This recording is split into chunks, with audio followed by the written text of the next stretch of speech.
Do not forget my stories, Senua. I am with you still.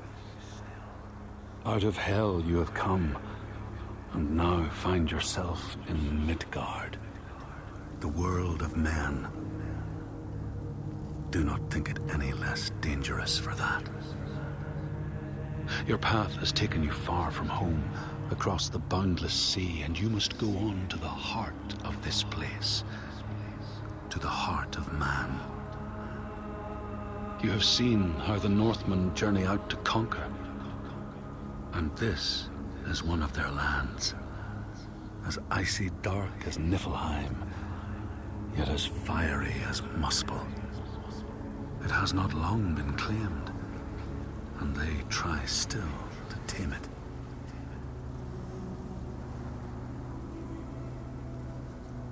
The Skald's verse speaks of a man called Grettir the Strong.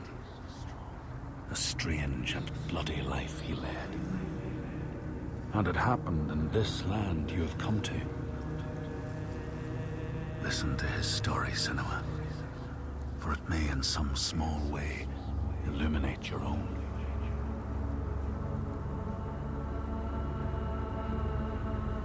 The Skalds say that in Grettir's time, a nearby farm was plagued by hauntings. A shepherd called Glamour was killed by some evil force, found dead in the snow, bloated and black. His body could not be taken to burial, because he was held fast to the ground. So it was left. 3 days after his death, the body was missing.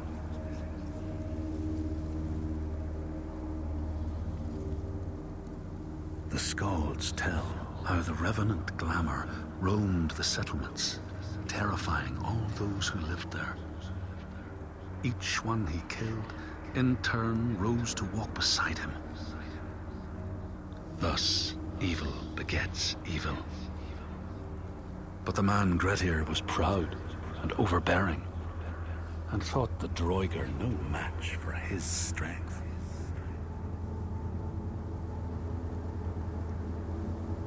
The Skalds say that Grettir fought and killed the Droiger Glamour, but not before Glamour had cursed him. His strength would be turned against him, his deeds bring death and exile, and he would be always before Grettir's eyes, making him afraid to be alone.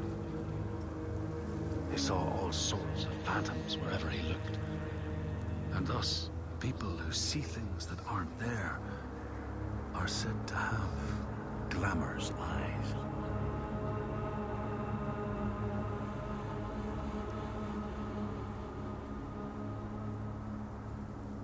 The Skalds tell how in the time of Grettir's kinsman Thorgrim, there was a terrible famine. No crops could be grown, and the fish fled the nets. It lasted years, and the people were desperate. There was no respite even in spring, since terrible gales from the north would rise up and set in for weeks. This is a cold and unforgiving land, Senua.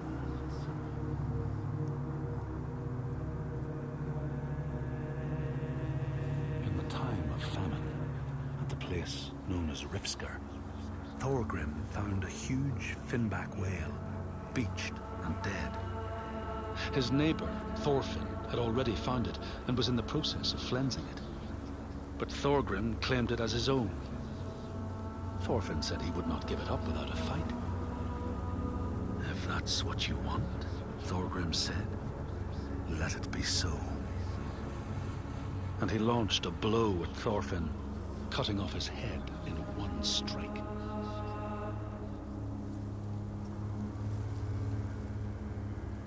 The Skalds say that the neighbors fought, armed only with the knives and axes they had brought to cut up the whale, even picking out the whale ribs to beat down their enemies. Thorgrim's men had loaded their boats with whale meat, but as they went to leave, one of their opponents struck Thorgrim's brother a fatal blow. And this is how hunger fates desperate men to come to blows, striking out against one another to survive.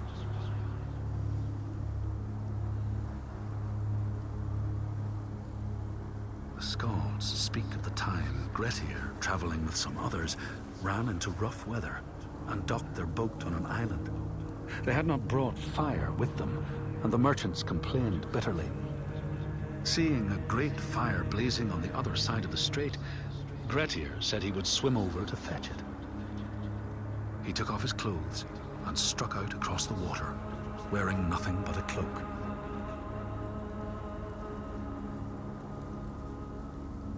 When Grettir came to the farm where the fire was burning, all was peaceful. By the time he reached them, his cloak was frozen stiff, and he looked like nothing more than some huge troll. The frightened farmhands struck out at him with the first things to hand, the burning logs from the fire. Grettir fought them off and got the fire he sought. But the sparks from the logs spread fire all over the house, and nobody survived the blaze.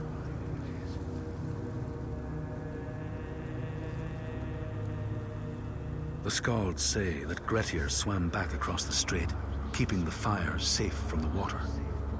His friends applauded Grettir's bravery, but when word spread about the massacre at the farm, people took against Grettir. Nobody wanted anything to do with him, and when the news reached the Althing in the summer, Grettir was pronounced an outlaw. All doors would hence be shut to him.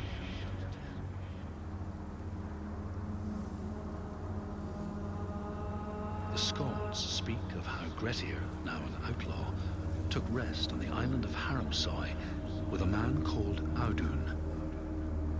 Grettir saw a great yellow glow like a fire rising from the ground. Audun told him it was coming from the burial mound of Kar the Old, who ever since he died had haunted the island, and warned him to stay away.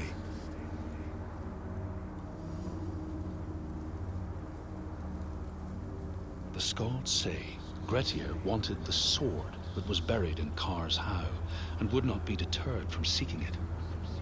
He broke the mound open and started digging until he reached the timber props. By this time it was night. Audun warned him again not to continue, but Grettir threw down a rope and went inside the mound. No light penetrated it, and it reeked of death. But he persisted in exploring.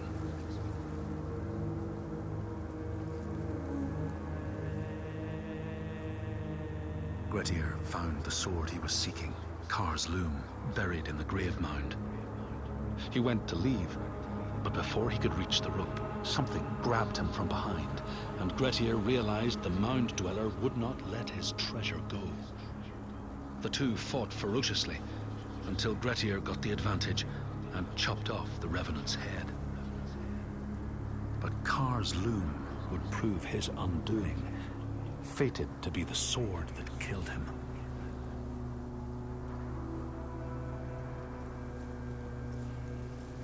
The Skald's verse tells how Grettir made many enemies with his proud and overbearing nature. Always quick to anger, his strength and fighting prowess meant that even the most trivial of quarrels met a fatal end. The kinsmen of those he killed or maimed were angry, and because he was an outlaw, no one was allowed to help him.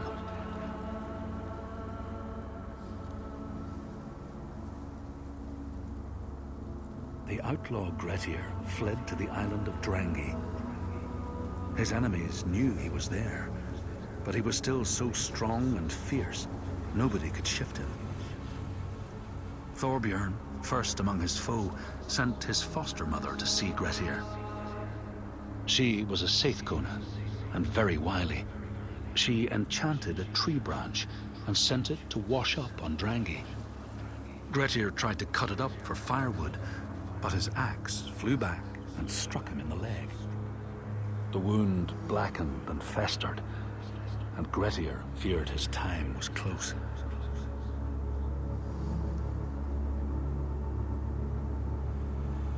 The Skalds say Grettir, wounded by Seidr, was now so weak it was possible for his enemies to defeat him. Under cover of night, Thorbjorn and his men attacked his shelter.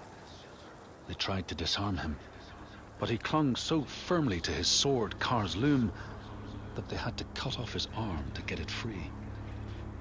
Then they used his sword to cut off his head, and the land's mightiest outlaw was dead.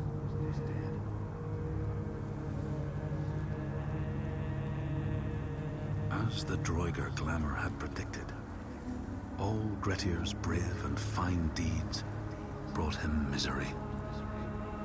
So fate makes prisoners of us all.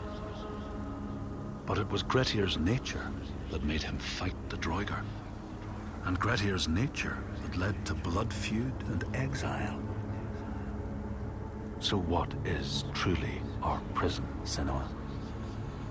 Is our path ordained, and we powerless to change it? Or do we blame uncertain powers for what we ourselves ordain?